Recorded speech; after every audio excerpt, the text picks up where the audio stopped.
recording. 3, 2, 1. Hey, everybody, this is Dean with the Two Party Podcast. I'm on here with Karen Swyszcz, and I think I got that one right. Awesome. And so she is from, she does a lot of amazing things. And I think if the audience does enough of their research as I did, they'll be able to dig up quite a bit on Karen, and it's all amazing stuff. So she has a blog, Makinthebacon. She hosts a podcast called the Bacon Bits and Bytes podcast, which has a lot on tech and stuff, which I'm kind of a geek myself. I just love geeky, nerdy stuff. So I've kind of looked into that, and I was like, I got to check out some of those episodes. And she also co-authored a book called Fitness to Freedom, Create Inner Peace and Self-Confidence by Breaking Unhealthy Cycles. And there's also one that just got released November 16th, which is Lighting the North, an anthology of feminism and cultural diversity from across the nation. And so I want to welcome Karen onto the show, and I'm going to let Karen kind of tell us about herself and a little bit about some of the things that's got her where she is. Karen, go ahead. Thank you so much, Dean. So my story, I always say it's definitely not a straight line, more a lot like squiggles. So I always like to refer to it as my career path is somewhat like a jungle gym or rock climbing wall, kind of climbing all over the place. Yeah, so growing up, it was one of those things with my parents. Okay, go to school, get good grades, go to good university, okay, get a job, you're set for life. I'm like, okay, I will follow that pattern because it worked for them. Mm-hmm. And yeah, I quickly realized in university, so I started off in engineering, hated it, went to science, hated it. I'm like, this is getting expensive. So just graduated Yep. to please my parents. And I always joke in that my diploma, my degree is basically an expensive piece of art in my parents' family room. And then for almost a decade, I'd say, kind of bounced around different jobs, trying to figure out what I wanted to do, many different careers, also even applied to grad school twice, thinking maybe I need to go and get more education, but realized it wasn't a good fit. So I think a turning point came when I got accepted for a job in the federal government, and they thought, okay, like this is great, like set for life, just like my Yep. parents had wanted. I'm Yeah. good. And then I had quickly realized after a couple of years, given the type of person I am, always wanting to have change, challenge, getting Mm-hmm. bored relatively easy, I found myself to be plateauing quite quickly. Yeah.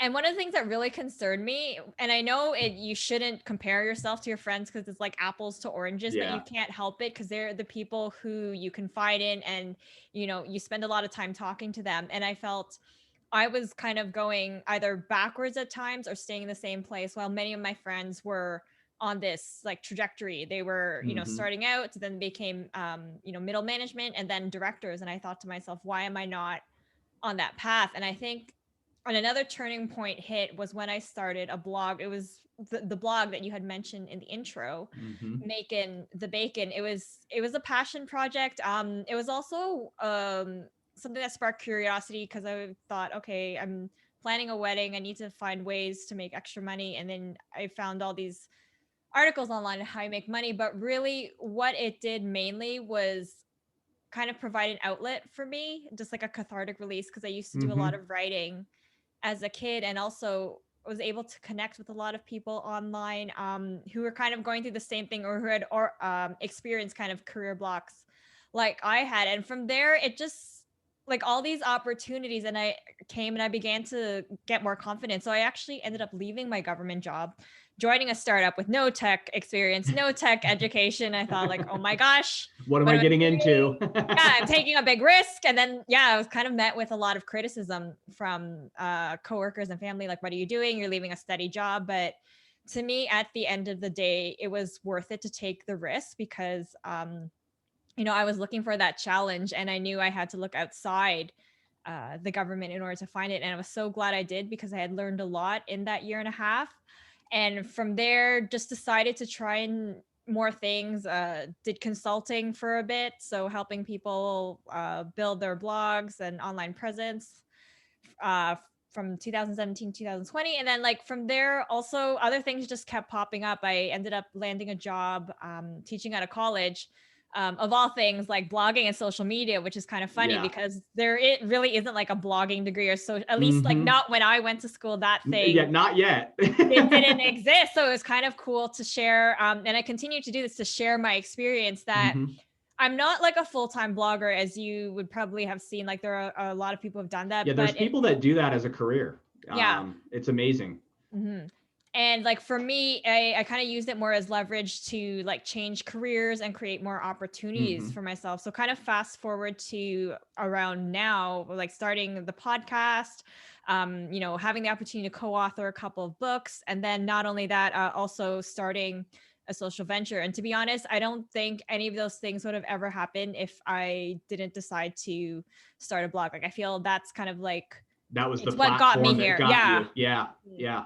That's that, you know, and it's really amazing. You know, I find a lot of times, like you were saying, you know, you get into a government job and you're thinking, oh, this is, you know, I'm going to have full benefits. It's decent pay. It's going to be great on my resume. But you get in and there's certain positions, and I'm at a point in my life right now. I've 27 years in construction. I own a construction company, but I have my degree in engineering, computer software. I have a million different degrees, but every 7 years I get this little thing that I call the 7-year itch. And I literally, I get tired of what I'm doing. And I've been in and out of construction for 27 years because I get into it. I love it. And then I reach a point where the passion is gone. And I'm like, I just got to turn and go do something else. I've owned and operated many businesses. I've had a computer business. And I reached a point where I was like, this is no longer fun for me. I want to do something else. And that's kind of like you were just saying. I mean, you can get a position, but still like you get in there and you're like, man, this is what I wanted. And you're passionate about it up front, but then slowly you realize it's just a 9-to-5 job. It's not as fulfilling as you were hoping. And so then you got to make changes. And I think another good thing that you just discussed is about your circle, not comparing, but at the end of the day, I always look at my friends as people to challenge me, and I like to challenge my friends. And so while we don't want to compare ourselves to other people like apples and oranges, we definitely always want to be challenged. And we definitely want to challenge those around us to help them succeed and lift them up. And I think that's, an important thing, like what you're mentioning. The blog, I think, like you said, that's kind of your springboard of your platform of what's got you where you are. And I think that's amazing. And the fact that you're able to use that platform to help other people and lift them up and kind of help push their careers, I think that's awesome. Yeah, thank you so much. It's just funny because there are still some moments where I just think back and like almost like chuckle to myself, like, oh my gosh, like I had never guessed I would be where I am today. I honestly thought I would be working 25, 30 years for the government. It's so strange. Yeah. And it's one of those, like, you always think like, man, if I'm just working for the government, I get this great retirement and stuff. But then it's like, are you going to be happy in 30 years? Or where in 30 years are you going to feel still good enough to enjoy that retirement?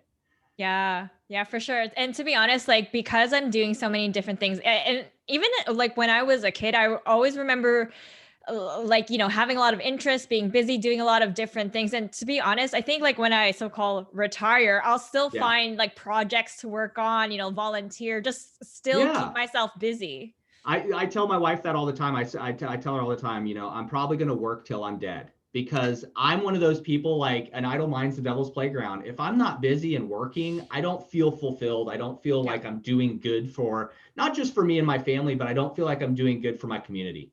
I feel like no matter what small impact I have in my community through my business or through my hands working, I feel like it is an impact. And I feel like there's no point in my life where I'm going to be 65, 70 years old and be like, well, that's it. I'm hanging up the tool belt and I'm done. I know I'm always going to want to be involved in something, whether it's community, family, who knows, I might even get into politics. You never know. Because Lord knows we need new politicians everywhere these days. But the main thing for me is like when I first started researching and looking at some of your stuff, as a podcast host, I know, and I'm sure you would agree, I never thought I'd ever get to a point where I'd be able to have, like you said, the opportunities to meet people around the world that have not only the same interests as me, but what I find most intriguing about doing podcasts is when I get guests like you and other people on, that I learn from them and it kind of boosts me a little bit. It kind of like, I get so encouraged by their story that I'm like, man, I'm not doing enough.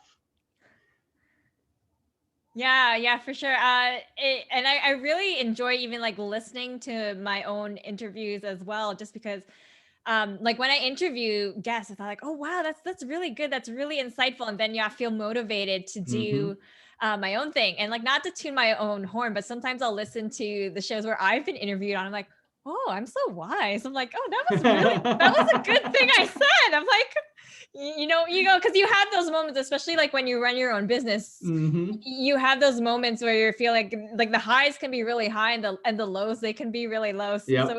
it's really nice to be able to like still connect with people, especially like I've find in this day and age, when we're not really supposed to like go out and Right. well, we shouldn't be like interacting with people, but we can still like interact Yeah. through Virtually. technology. Yeah. Yep. Yeah, my wife all the time, she catches me. I'll be on my phone, like sitting in the living room, and I'll have a podcast of mine playing where I'm reviewing like what the guest interview was that day. And I'm kind of reviewing. She's like, "Are you sitting there listening to yourself again?" And I'm like, "Yes, you got me. I am." But I said, "I'm really listening to the guest." She's like, "Yeah, sure, sure." But it amazes me some of the things, some of the guests I get on, like yourself, that you've done so much using technology, using, not just now that we're kind of, the pandemic's put us kind of in a virtual state, kind of everywhere, where it's just kind of become that thing, and it's getting more popular. But the fact that you're able to utilize platforms like starting off with your blog, and being able to reach people that way and encourage people and consult people, and then to move into podcasting and be able to do podcasts where now you're opening the doors for a wider audience, not just audience but clients, and also just kind of builds on your resume, because now you're able to reach people worldwide. And I just find that amazing. And I feel so blessed that I'm able to be a part of podcasting. It just locally here in Tulsa is where I started. And now we for some reason, when we started really going global and pushing, we ended up with like the biggest fan base in India, and then the Oh biggest wow. fan base in Australia. And I'm going, how? Like, that wasn't our target, but yet that's where we get a lot of audience feedback. But it encourages me. Again, it pushes me, it lifts me up to know that I'm not just one person in the United States that has a podcast show that may have areas in my life that need to grow. And so when I hear stories from my guests about their business and entrepreneurships and different things they've built up, it's so encouraging to me. Tell me about your book. Let's start with Fitness to Freedom. Tell me about your co-authoring that book and what that experience was like. Yeah, for sure. So it's funny because I had a goal, and it was more of a long-term goal. So like 5-10 years, I'm gonna write a book. And my mom, she's so funny. I love her. She's my biggest fan. She's like, you blog a lot and you've been writing, and I think you're, a really good writer. You should write a book. Saying like it's so easy, as in like, Right. you should go work out. And I'm like, okay, mom, like that's great, but with what time? And then I just kind of this opportunity came along where they were looking for authors to write a chapter for the book Fitness to Freedom, and I jumped on board right away because it really spoke to me. Like, I've always been an active kid, and although while I'm not teaching now because of the pandemic, like I am a group Mm-hmm. fitness instructor. I've been teaching for over a decade, and I wanted to share my story because a lot of the times the members or the people who took my classes, they'd be like, oh, you make it look so easy and you have so much fun, without them realizing how hard it Mm-hmm. was for me. So in the chapter, I share how much I really struggled, because despite what people think when they see me teaching on stage, I'm an introvert. I'm very, Right. very introverted. So it's almost as if like when I get on stage, I have this other persona. Yeah, But you have to shed that. yeah, Yeah. I like, okay, I need to perform because people need like energy. Like, who wants to Mm-hmm. go to a class where people like, okay, good job, Yeah, keep going. exactly. Like, you All really right, need one, to two. Yeah. yeah, you really need to bring it. And I actually find myself like not only being physically exhausted after, which is good, but mentally exhausted. Like, Mm-hmm. it's drained. Like, okay, I just, Yeah. as if I'm thinking comparing it to maybe perhaps like performers, like Yeah. musicians, singers, Yeah. like, okay, I'm done. I kind of just need to go and recharge my batteries, kind of Recharge. Yeah. go alone. So yeah, I share that because I really struggled. Like, I was active, I was strong, I was working out. So I'm like, okay, That wasn't too hard, but it added being an instructor.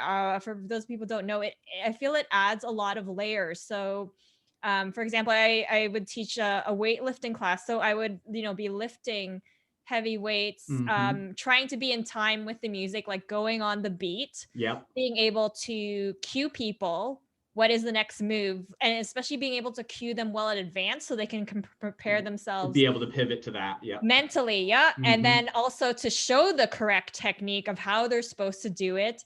And then also to also motivate them, because of course I'm human. I will maybe not, as exhausted as they are, but I still am exhausted, but I have to like show them and let them know, okay, guys, like we can, or gals, whoever you identify with, let's keep going. You've just got 4 more. Come on, Right. like push it, even though I'm like in my head sometimes like, oh, I I can't just push want to it. go home. So yeah, the chapter in a nutshell, just kind of, I share the process of that, because when I think of all the things I've done in my life, it is actually, I consider it to be at the probably like the top 3 of like one of the hardest things I've had to go through. Just going through the Mm-hmm. training itself, it was not only physically exhausting, mentally, emotionally, and again, being introverted, like I felt it was really hard at Yeah. first to find my personality and to make it shine. I was just so concerned. And I remember going through the training. So we each had a track and exercise to perform. So we would be videotaped You're while and we're so you're teaching freaking out it. about that. Yeah. And then we would actually, not only that, like the class would like all together, we'd review the Review videotape. it. So it's the you're like, oh And my I gosh. remember, it's funny, I wish they had like gave me a copy of it, but I remember looking at it and like watching myself just having this kind of like blank look on my face. I think I was trying to figure out what to say next. Right. And Yeah. the instructor comments as a joke, is like, you kind of look like a deer in headlights. Well, yeah, pretty Because much. like trying to like do so many things at the same time. And now, And trying to think ahead for the next yeah. process. Yeah. I mean, now after 10 years, it comes so easy, but like Yep. the first few years, it took a long time. And I honestly like had that imposter syndrome, which I think a lot of people feel when they're trying something new. It's like, who am I to do this? Like, am I even good enough? I'm Mm-hmm. like, I'm not an extrovert. Like, can I do this? But I'm so glad like I pushed on, because it's given me so much confidence, like, just to take on more things, like knowing that if I was able to achieve that, then, Yeah. Yeah. like I can do even more. I don't think people realize and don't give enough credit to like personal trainers and people that are in the fitness world. I know a lot of friends that bodybuild and do competitions, and that is something. And I started like 2-3 years ago back getting into weights and stuff, and kind of taking a little better care of my physique. And I literally I think it was like for 3 months, I went on like basically this diet that you would do for competition. It's difficult to even like bodybuilders, people don't realize how hard it is to just be on that diet. Like I did it for like 3 months, and I just to kind of train down some weight and kind of build some muscle.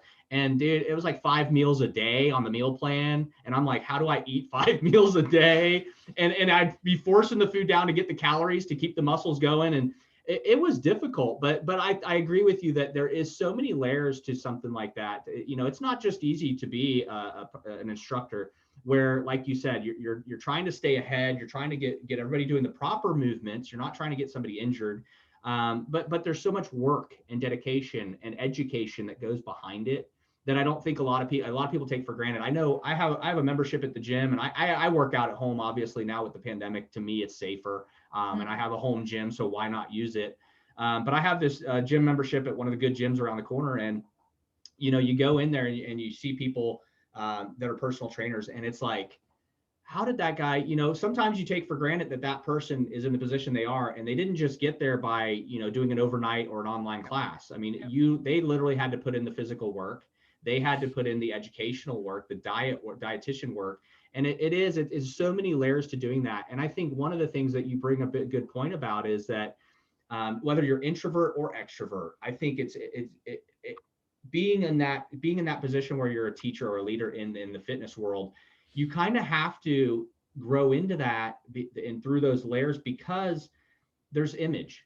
As human beings, we automatically have this crazy image, like where it's either self-confident, like we look good, or we don't. And then we're worried about how others feel. When you're teaching a class of say 15, 20 people or more, you're kind of like, oh my gosh, I'm center stage. You know, I am who they're looking at for instruction. So I'm sure that must be super difficult. And I taught, you know, I taught English for a while. And I taught GED level for adults for a while.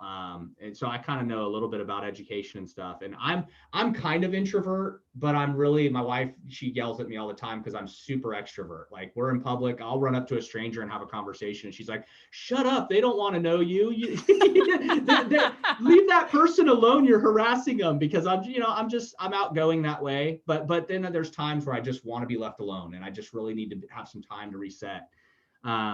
But it is very difficult to be in that fitness world and that personal trainer. I started to do personal training for a few years, and I think I made it about 2 years in, and I kind of got tired of it. It was back when I boxed, and I was training boxing, and so I was always in the gym, and I was like, boy, I should take this to the next level and be a personal trainer. And I started doing it, and about 2 years in, I'm like, I don't think I can deal with people this way, like on this level. Like I just reached a point where I knew like this wasn't for me. Yeah, for sure. It's funny because I remember going to like a group fitness class when I joined a gym way back in the day, and I thought, oh, like they look like they're having a lot of fun. The instructor's like, that looks easy. I'm like, maybe I should try and do that without even realizing, as we talked about, how much work goes into it. So of course, like going back to the training, went to, having my butt kicked. Yeah. Big time.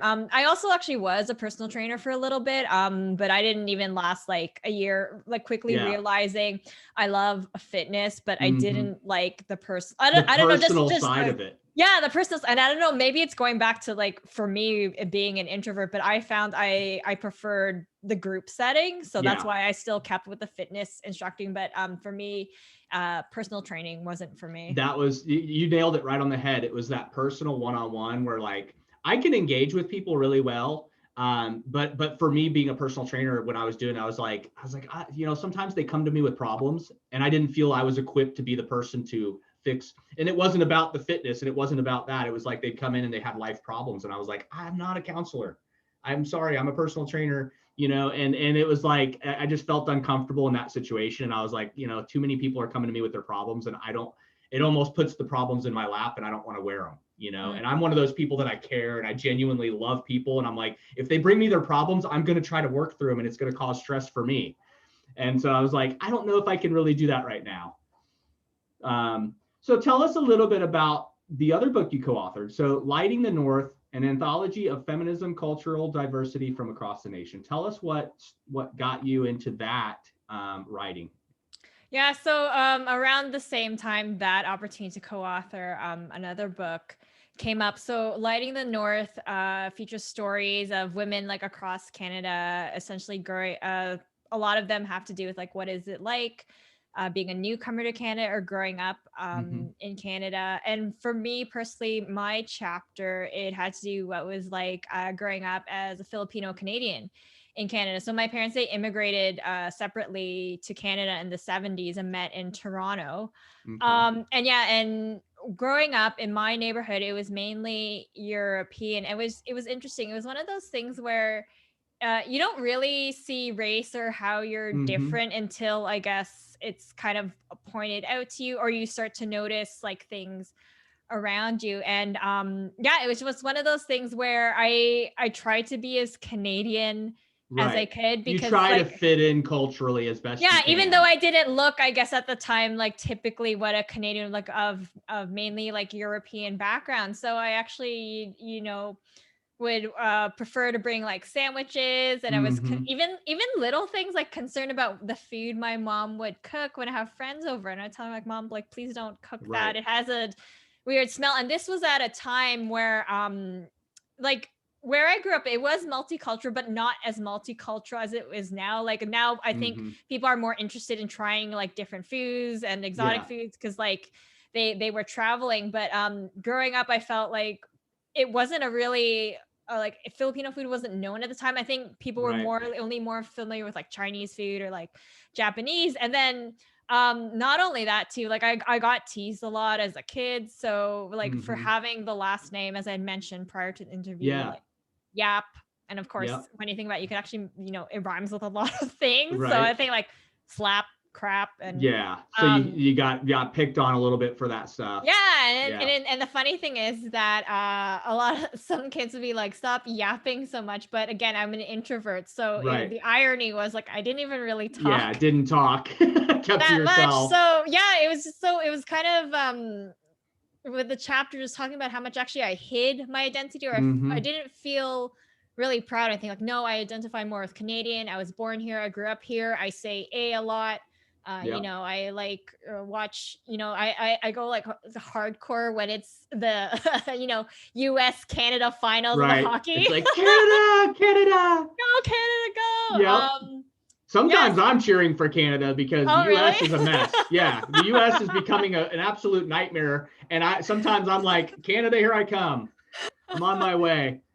Yeah, so the story also talks about how I recently reconnected with my identity in my 30s, and I figure, you know what, it's better late than never. So that I co-founded a social venture called Kaibigan Connection, and it was based out of curiosity. I'm like, there's a relatively large Filipino population in the area, but I feel like a lot of them have businesses. Like, why don't we try and find them and connect with them? And like from there, it sprung. I mean, it was really more so an idea, kind of like, let's test it, try it out. I mean, like we still are testing ideas, but now it's kind of evolved into a business where we want to continue to provide events. I mean, like virtual at the time, but also look into providing services for them, such as like a directory membership and like online courses. But it's really strange because again, I had never anticipated that, but I had found, you know, I really enjoyed connecting with other people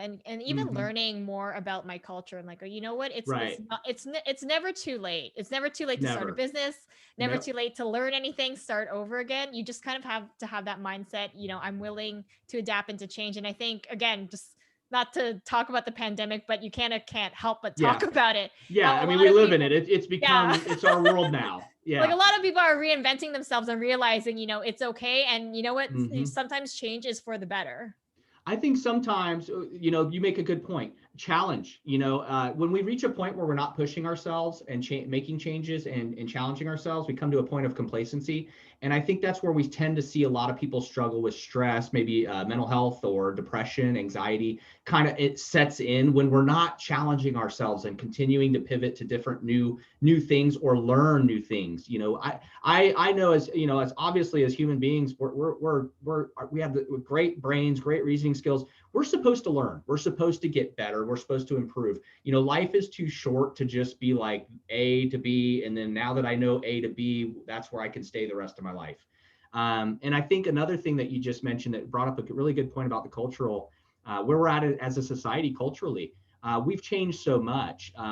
Like you said, when you were growing up, I remember when I was growing up, it was kind of the same thing. Traditionally, everything was like, you know, your general community or environment was what it was. So it was like, if you grew up in a predominantly Black neighborhood, and I was, you know, and I did, and several times we lived in predominantly Black neighborhoods, and I was the only white kid around. So guess who was the target of everything, you know? And at the same time, I also made some of the best friends and relationships out of those areas. But it's one of those things where, like, culturally as a society, we've come a long way. And I think it's because you know, obviously our earth is just, and every country is just populated immensely, and people have shifted and moved around. I mean, obviously here in the United States, we probably have one of the most diverse nations. Honestly, we're a big mess here, but at the end of the day, we have the most diverse cultural, you know, nation there is, because we have everybody. There's every cultural background represented in the United States. And I think other countries have the same thing, but I think a lot of people just kind of flock here because of supposedly the freedoms we have. Which we do, but you know, we see that day in and day out, you know, just kind of changing as a society. And I think it's because all these cultures getting together are kind of making decisions to say, look, we want a better world. We want a better place to live. We want a better future. We want businesses. We want to be able to help our families. And I think when you have all that, it changes the dynamic. And culturally growing up, I think, like, back, you know, I was born in 76, so I'm an old man. But I always look back at, like, the way my parents were and the way some of my family was, the traditional, what we always thought of in society, the traditional, like you said, in Canada, European Canada, that's how it was. And it was like, people weren't willing to step out and see, when they see something different, it was easier to tease it than to actually know it or get to know it. And you make a really good point about it's never too late to learn your cultural background. We see a lot of popularity in like the ancestry.com, and we see a lot of those things that are like really popular because people want to know their heritage. And I think it's important that everybody does know their heritage. I mean, it's okay to embrace the country you're in, but it's more important that you know who you are ancestrally. Mm-hmm. Yeah, definitely. And I think like the great thing about diversity is not just like the food, but also the different experiences and different Mm-hmm. schools of thought that people can bring to the table. And this is why like, we have so Yes. many great products, so many innovative things. Mm-hmm. Yeah, and you see that more and more every day. You see more businesses popping up that in one culture is very popular, and we never had it before, and now all of a sudden it's a thing, it's a fad. And I personally, I enjoy that. I love, like I said, I love new things. I like experimenting with new things. I love food. So yes, food is one of those things in any culture I'm willing to try. And it's, my wife, she's more like, I don't know if I want to try that. I'm going to stick to the meat and potatoes. And I'm like, well, I'm going to go have the sushi, the lobster, and anything else I can find on the table that I've never seen. And it's just, I like to go there. And don't let me mispronounce this. It's Kaibagon connection. Oh, it's yeah, pretty Because essentially. I pulled it up while we were talking. Kaibigan, yeah. And Kaibigan, okay. Yeah, it means like friend in Filipino. Okay, Or like okay. Tagalog is the official Filipino language. And Of the Philippines. is that based, is that when you started this, is that based for your area specifically started, or is it something where you kind of met some people virtually and it's just kind of a bigger network? So originally we had started in the greater Toronto area and thought like our focus would be there. But then as we began to have more events, and the funny thing is we weren't even planning on having more events, but people after the first event came up to us either in person or then message us online afterwards. They're like, hey, that was like a great event. When's the next one? And then I thought, oh, there's supposed to be a next one. I'm like, oh, okay. So like the pressure was on. And as we began to have more events, like people from other areas came, and the beauty of having virtual events was that we were able to attract other people. So we've had people from outside of the Toronto area. So in other provinces, such as Winnipeg and Alberta, Manitoba, Alberta, British Columbia, and then even in the Northwest Territories, even further north, Very cool. the Yukon, and then had a few people from the States attend, and also even one person from the Philippines. So, actually like sacrificed, his sleep to attend our event, which was really cool. And that's one of the reasons why I think virtual events are amazing. I do know that it's not the same as in person, but it provides a lot of benefits in that, it provides accessibility for people who, may not be able to attend for whatever reason. And then even cost wise too, because let's be honest, a lot of like conferences and events, like they are pretty expensive. So you have to pick and choose. Whereas with a virtual event, I was like, okay, I can go to this, this, and this, and this before I get like, zoomed out or I get sick of video calls. Yeah. So. We did a local event for our community called Unity Social. And so we did that. It was called Us, Unity Social. And so we did that as a local community event. Several years ago, we kind of promoted it from our business, but at the same time, it was basically me and my wife kind of reaching out to the community and business owners. And what we did is it was a huge event, and it was a no cost to everybody. So we footed the bill. We literally paid for the venue. We paid for everything we could to get it. And then I literally walked everywhere in our community, door to door, to every single business, and invited them to come and promote their business for free advertising, free everything. And we did, and it was a success. We had a really good turnout. But it, like you said, it cost a fortune. And at the end of the day, virtual is amazing in the aspect that you're not spending that much money up front in a thing, but you can literally have hundreds of people. I mean, you could do a virtual event that can attract hundreds of thousands of people globally that you may not have been able to get them to your event in a physical location. And the other thing that I noticed that's becoming more and more prevalent is that, me and another guest talked about this, is you're not going to see in the future. This is what it is. This is what we're probably moving toward, is businesses and as a whole will continue to do virtual business. And you will start seeing less people in brick and mortar stores. We will even see less retail that way.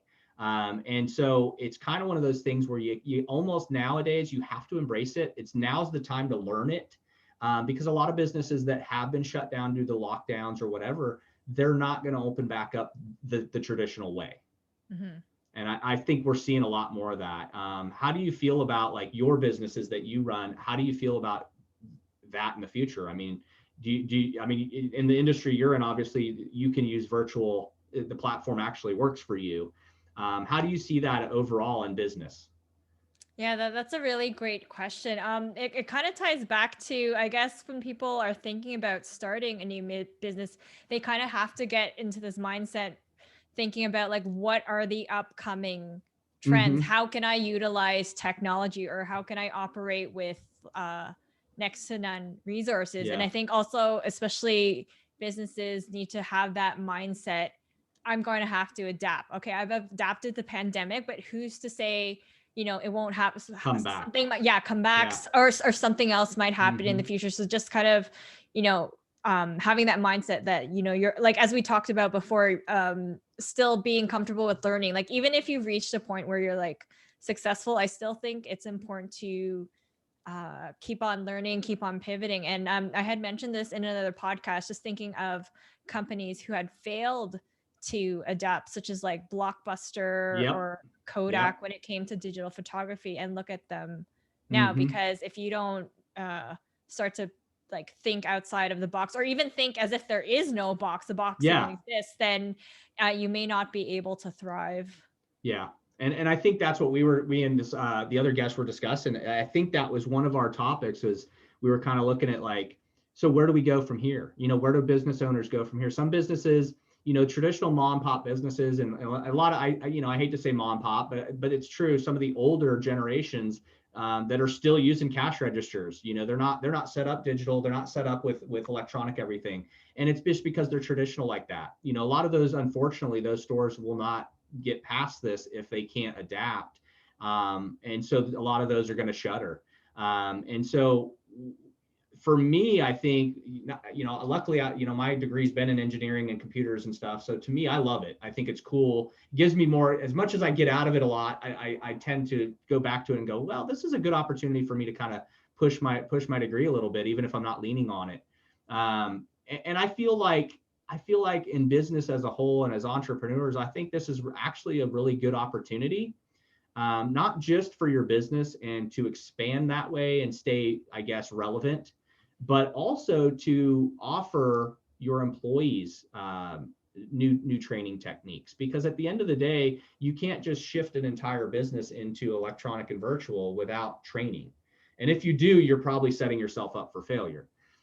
So to me, it's also a good opportunity for me, like even in construction, my guys in the field, I got guys in the field that have flip phones still, and they don't know what a smartphone even does or how crazy the technology is. So a lot of them on the field, we got to call them, and you hope they answer the phone or they didn't drop it. And so what I'm finding is we're having to kind of train, give out the smartphones and train some of our guys to learn the technology, and then also have them be able to FaceTime or use Zoom for virtual in the field. And sometimes that makes our jobs and our projects go easier, which is something in the past, like, in construction, you've got a productivity level and a deadline to meet. You're not so much worried about doing Zoom meetings and stuff, but we're finding it to be more useful. Mm-hmm. Yeah, and I think now also, given like the technology we have, it is easy. Well, not say easier, but I mean, like we have access like to learn all these things, and if you're willing to learn them, I believe you can. And again, just kind of tying back to like, I have a science degree. I'm not really using it in a sense like working in a lab. Like I Mm-hmm. kind of took it upon myself to try and learn new skills, and still am Yeah. learning new skills. So I think maybe for a lot of people, having to deal with like the learning to learn again can be something else. For sure. So another thing we touch base on a lot on Two Party Podcast is we push a lot of self-help, mental health awareness, things like that. So I want to ask you, what are some things that you've used in the past, or things you currently use, that help you overcome maybe some anxiety, stress? Because we have a lot in our audience. We really push for a lot of I personally have lost about 8 people this year, a couple to suicide, a couple to overdoses and addiction, people I just grew up with. And so I try to always, the journey I've been on for the past like 6 years has literally been a self-reflection journey for me. And it's literally looking at myself in the mirror and kind of learning ways to improve myself daily, to be a better person, better husband, better father. And so what are some things that maybe you could give the audience, just some coping tools that maybe you've used for anxiety, stress, or just getting you through a hard time in business even, that you could maybe share with us? Yeah, for sure. I mean, my tools and like the things I do are relatively simple, but again, I think like those are the best ones. And I've found for me personally, my anxiety goes up when I am constantly checking the numbers and the news. Like Yeah. of course, I feel it's important to be informed, to know what's going on, Mm-hmm. what are the latest restrictions in your particular region.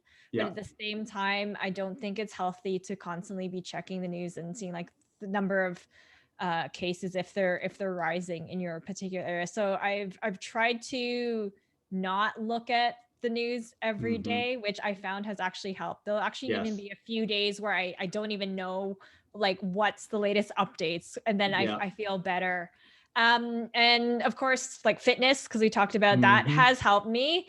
Although like I have been working out at home as well, in the basement, and Mm-hmm. to be honest, I still get a good workout and I feel good, but for me, it wasn't the same in comparison to like going to the gym, especially Yeah. like teaching my classes, that social aspect. Because even of course, even as an introvert, I still need a little bit of social activity. But I had Mm-hmm. felt that working out, that helped me. But also it's strange. Like I think the pandemic, it helps people like discover or rediscover things. So what I've recently got into that I never thought I would really get into is road cycling.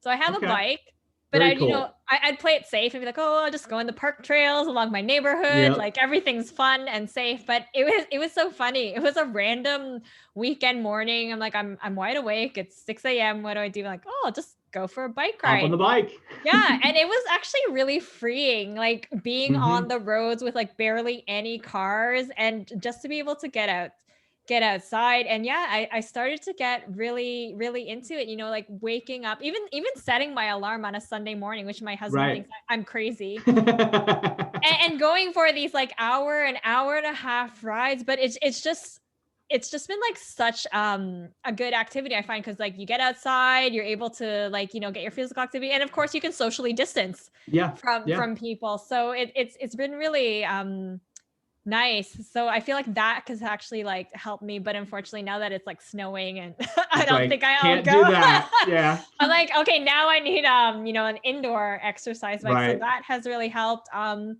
thing too, actually, I used to do a lot of baking when I was Mm-hmm. younger, and like work got in the way, and I got busy with like my business and all the other projects. But with the pandemic, I had a little bit more time in my hands, so I got into baking. Very Sorry, I said cool. bacon. That's a slip. Hey, everybody loves bacon. I Everybody don't loves bake. bacon. I don't bake with bacon though.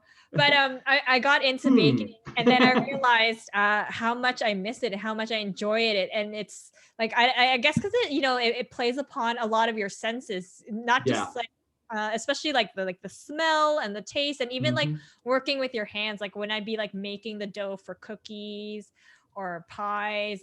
But it's funny because for those who know me, they know how much I hate cooking, like hate with a capital, like.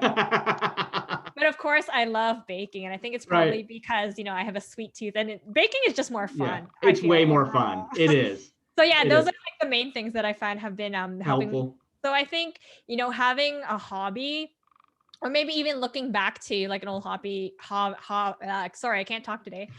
An old hobby people have Yep. taken up. Maybe if you want to relearn a musical instrument, or get into drawing. And I think also like the creative part too, a lot of Mm-hmm. people have found therapeutic, because we're spending so much screen time, and the additional screen time, right? Yep. Because now our meetings are not in person anymore. So I think doing things such as maybe like knitting, drawing, painting, Mm-hmm. puzzles, that is also a good thing to look into, because again, you can kind of like shut off that part of your brain, turn on like I guess the more relaxed part of your brain, and just kind of like work creatively.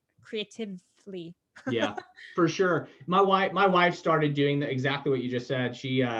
She decided to start doing, she set up like an online retail where she's doing, it's basically arts and crafts, but she makes a bunch of different little like gnome characters and ornaments and different stuff. And she just started doing that. And it kind of, that kind of helps guide her day. Like, things get stressful, she can go in and kind of work on products and items for her business. And she just has fun doing that. I think you made a really strong point in the beginning. Like immediately what hit me is a lot of people focus on the news, and I think it's almost scary that we as a society have always depended on getting our information from the news. And we just assume that the information we're getting is healthy for us, or that it's going to be so insightful or impactful that it's what we have to know every day at 5 o'clock or morning show or evening news. And I think more and more, I think as a society, and I think around the world, people are seeing that the media is kind of really not that healthy for you sometimes. The information that you're getting sometimes is overwhelming and really stressful. And I think this pandemic, like you said, this is really like watching the numbers is almost like being in the gym watching your weight. It's almost like going and jumping on a scale every day and expecting to lose 10 pounds, and instead you went up a pound. And it's one of those, like, it's truly unhealthy. And I was just it's funny because, again, I'm a journalist too, and so the news is one of those things like I'm stuck having to deal with because I need to know what's going on as a journalist. Unfortunately, even I step back from it because it just really to focus on the numbers of deaths and who's sick and this and that. That's really unhealthy to kind of focus on. And then some of the things going on in our world, if it's not hitting our community directly or impacting my family directly, I kind of take a break from it. I kind of step back and I'll turn the TV off on the news, And I think that's important. You made a very important point on that. Is sometimes it's a matter of just, I like to say, turn the boob tube off. Just turn that TV off. And that means all the time, like you said, we're getting more screen time, not just in our daily life staring at our phones, but also, being on virtual interview, virtual, whatever it may be online with business and stuff, staring at computer screens all day. But then just to come home and then turn the TV back on. It's like, or if you're already home and you're taking a break and you just turn the TV on, it's almost a disservice. It's almost like, when you could be, like you said, you could be baking, not cooking, but you could literally do anything, and I like what you said about revisiting something. There's a lot of people that, as we become adults or when our lives get a little busier, we become parents, whatever it may be. There's a lot of things from our childhood we forget that we were good at.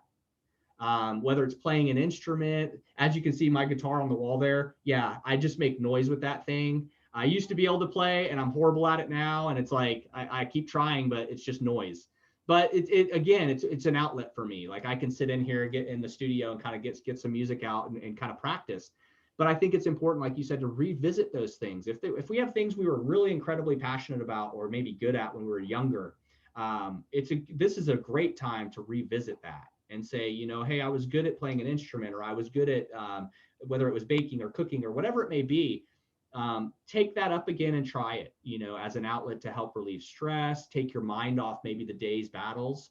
And then obviously number one for me has been exercise lately.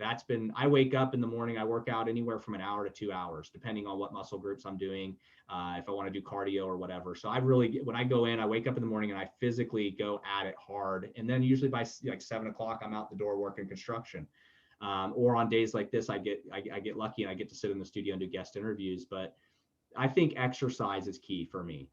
It's really been one of those things that's always got me through the hardest times in my life. I know I can turn to the gym or weights or cardio, or even just go take a jog down the street and to do some running. And it gets me to, A, I get alone time, and B, I get a moment where I know I'm doing good for my body.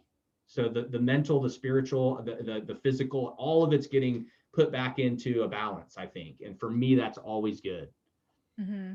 Yeah, I can definitely agree with you on exercise, like really helping me through some tough times. Like I remember having some, really low moments in my life, and knowing that like exercise would always like help me get through it. And it's funny because a lot of people think it's like a habit, like, oh, I need to develop good habits. I need to eat better and exercise more. But like the way I see it, and you probably would agree with me, is that it's not just a habit, really. It's like a lifestyle. Yes. And it has to become that. It is about forming the good habit, but like you said, it has to be a lifestyle. You have to integrate all of that to really balance things out, where your mental, spiritual, and your physical is all on one level. Because when one thing gets out of whack, we know our lives get crazy, and tell us a little bit, before we get off of here, tell us a little bit about where our guests and our audience can find some information about you, any of your social media platforms, websites. Tell us all about where those are, and if there's any other announcements you want to get out there. Yeah, for sure. So I want to say, like, I feel like I'm pretty much everywhere except probably like Snapchat, TikTok, and YouTube.